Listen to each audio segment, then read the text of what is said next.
الوضع دلوقتي اتغير خالص يا برايز بعد احمد مرتضى منصور ما اعلن ترشح والده المستشار مرتضى منصور، وبعد ما علاء ميلد ما توجه لنادي الزمالك ورشح نفسه من اجل انقاذ نادي الزمالك، وبعد هاني العتال ما رشح نفسه يكون نائب لرئاسة نادي الزمالك. دلوقتي في تحالف جبار، تحالف قوي، قوتين مؤثرتين ومرعبتين في انتخابات نادي الزمالك، قوة حسين لبيب واحمد سليمان. الاتنين اتفقوا انه يبقوا ايد واحدة ويعملوا مجلس توافقي من اجل مصلحة نادي الزمالك ومن اجل مواجهة مرتضى منصور في الانتخابات القادمة. والاهلي بعد ما فشل في ضم سوزة وموليكا، الاهلي بيتعاقد مع موديست اللاعب اللي عنده 35 سنة، وبيقولوا ان لعيب على المعاش. هل اللاعب ده هيكون الحل الذهبي للنادي الاهلي في الموسم القادم، ولا ورطة جديدة داخل النادي الاهلي زي كل اللعيبة المهاجمين المحترفين اللي جلبوا من النادي الاهلي على مدار السنين الاخيرة؟ ومين هو موديست ومين ارقامه وعمل ايه في الدوري الالماني، وهل هو لعيب مستواه ثابت ولا لا؟ ده اللي هنعرفه النهارده مع حلقتنا الجديدة. السلام عليكم ورحمة الله وبركاته أصدقائي وأخواتي ومتابعين ومشاهدين أفراد أسرة ملعب أفندينا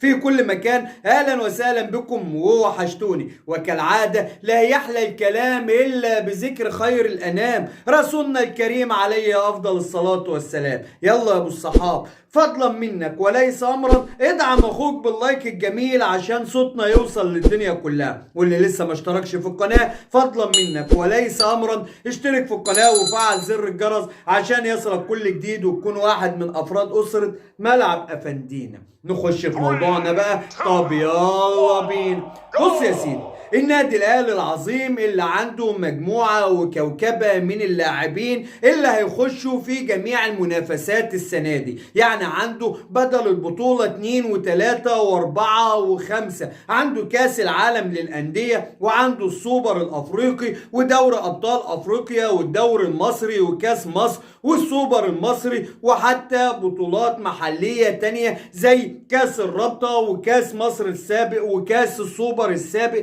يعني كمية بطولات لا تعد ولا تحصى الاهلي داخل فيها السنة دي. وكان كولر متمسك بالتعاقد مع مراس حربة صريح، مهاجم يكون على قدر قيمة النادي الاهلي ويكون لعيب صندوق يقدر يساعد الفريق في احراز الاهداف عشان الفرص الكتير اللي بتضيع من النادي الاهلي. وبالفعل امير توفيق والكابتن محمود الخطيب كلفوا النادي كله عشان يدوروا على مهاجم يليق بالنادي الاهلي، وكان الاهلي قاب قوسين او ادنى من التعاقد مع سوسة، الا ان الصفقه فشلت في اخر لحظه، وده بسبب ان الاهلي تاخر كثيرا في التعاقد مع سوسة، وكان القيد اتوقف في فرقته، فخلاص مش هيعرفوا يجيبوا بديل تاني مكان سوزة. فسوزة طلع واعلن ان الاهلي لو محتاجه هيصبر معاه لحد شهر يناير. لكن حصلت المفاجأة، كل الجماهير الاهلاوية والسوشيال ميديا بدأت تضغط على الكابتن محمود الخطيب. فين المهاجم يا بيبو؟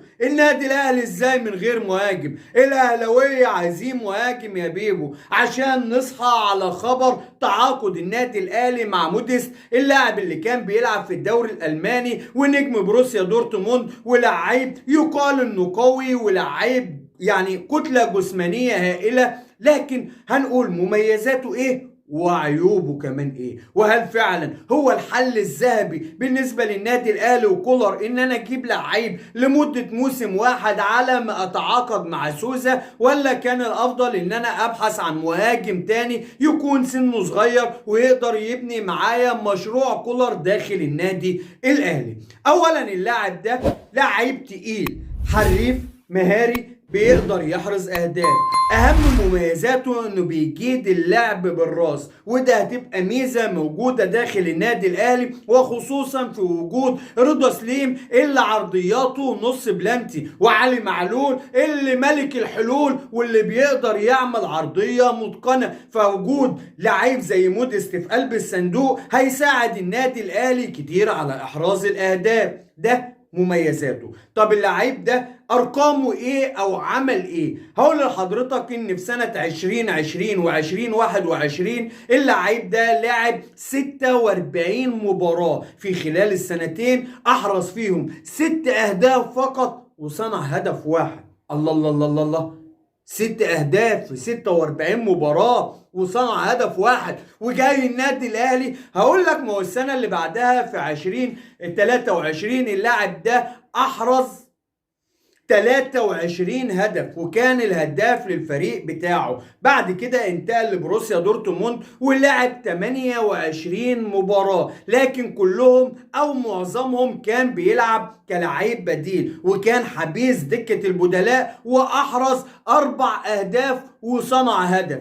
طيب ده بيدل على حاجة مهمة، ان اللعيب ده مستواه مش ثابت، مرة تلاقيه فوق قوي ومرة التانية بتلاقيه مش موجود، مرة تلاقيه مكسر الدنيا وهو هداف في الفريق، ومرة تانية تحس ان الفريق بتاعه بيلعب ناقص، وده واحدة من عيوبه، وعشان كده كانت انتقالاته كتير وما استمرش في اي نادي اكتر من سنتين. ده من ضمن عيوبه. طب العيب الاخر بالنسبة للاعب ده ان سنه 35 سنة على المعاش. يعني هل السن ده يليق ان هو يكون موجود داخل اروقة النادي الاهلي، ولا الاهلي كان محتاج لعيب شباب؟ بس ده ممكن نرد عليه ان ده جاي لمدة موسم واحد، يعني سد خانة لحد ما الاهلي ما يجيب سوزة. طيب اللعيب ده سريع ولا اللعيب ده بطيء؟ هقول لحضرتك ان اللعيب ده بطيء جدا، وده من واحدة من يعني العيوب القوية اللي فيه انه بطيء، لكن مردود عليها برضو ان الاهلي عنده لعيب سريع زي صلاح محسن، فيقدر يستخدم صلاح محسن في مباريات معينة ويستخدم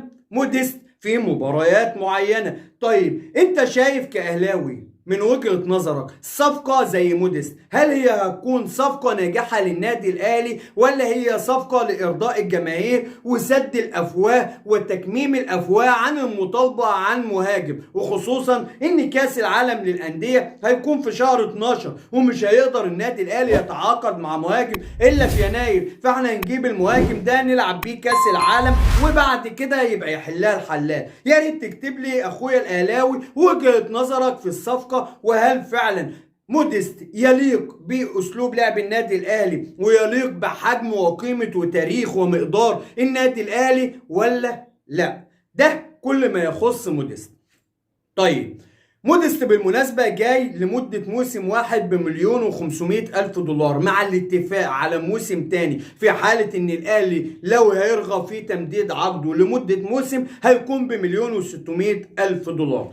وكده احنا خلصنا كل اخبارنا عن مهاجم النادي الاهلي. نخش بقى عن نادي الزمالك والمطحنه اللي شغاله. ما انا لسه بقول لك الوضع اتغير يا برايز بعد احمد مرتضى منصور ما اعلن ترشح مرتضى منصور للرئاسه وان والده هينزل الانتخابات، وزي ما كلنا عارفين لسه ايام قليله على غلق باب الترشح وكل قلقان وكل متوتر. مرتضى منصور هيرجع من تاني النادي الزمالك، مرتضى منصور اللي دمر النادي هيرجع النادي، مرتضى منصور اللي له شعبية قوية جدا جدا جدا بين الجمعية العمومية ومحبوب منه في وسطهم وكلهم بيعزوه وبيتمنوه من اجل الشماسي وحمامات السباحة. لو دخل الانتخابات هيبقى خصم عنيف جدا وشرس في المواجهة مع كل المرشحين نفسهم. ففوجئنا ان الكابتن احمد سليمان طالع مع مهيب عبد الهادي في لقاء تلفزيوني، لكن اللي ما كانش متوقع بالنسبة لجمهور نادي الزمالك والاول مرة في تاريخنا الرياضي كله كمشجعين زملكاوية بنلاقي ان مرشح بيتصل على مرشح على الهوا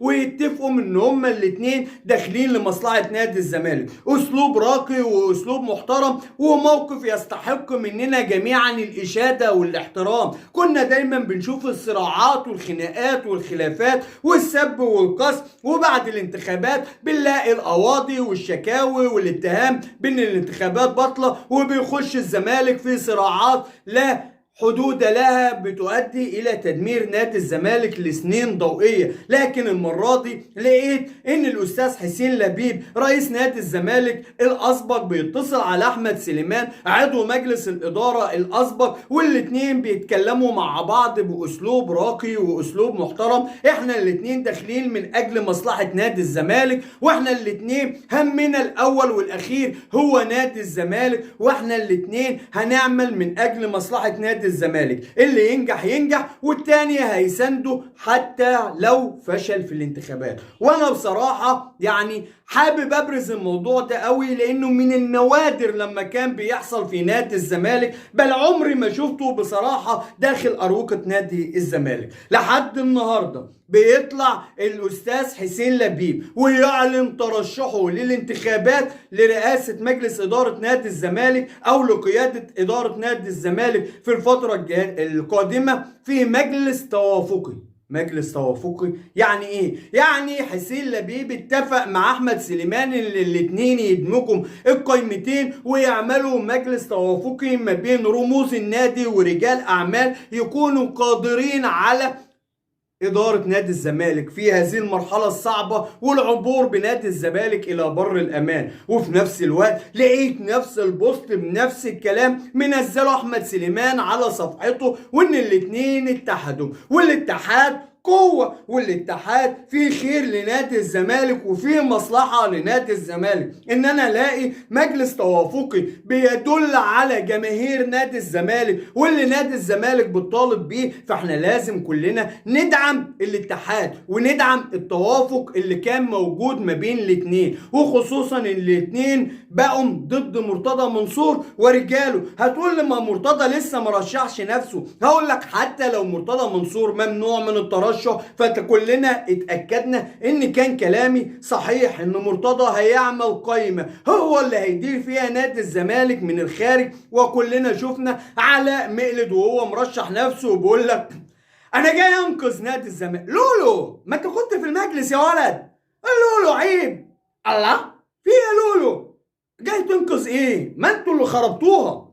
واحمد مرتضى منصور اللي كده كده نازل انتخابات، وهتلاقي المستشار احمد جلال ابراهيم، وهتلاقي الشله كلها نازله الانتخابات. فافضل شيء عشان ما نرجعش القديم الاتحاد قوه. لحد هنا بتنتهي حلقتنا، ويا رب تكون الحلقه نالت اعجابكم، ويا رب نكون دايما عند حسن ظن سيادتكم. واللي لسه ما دعمش اخوه باللايك مستني ايه؟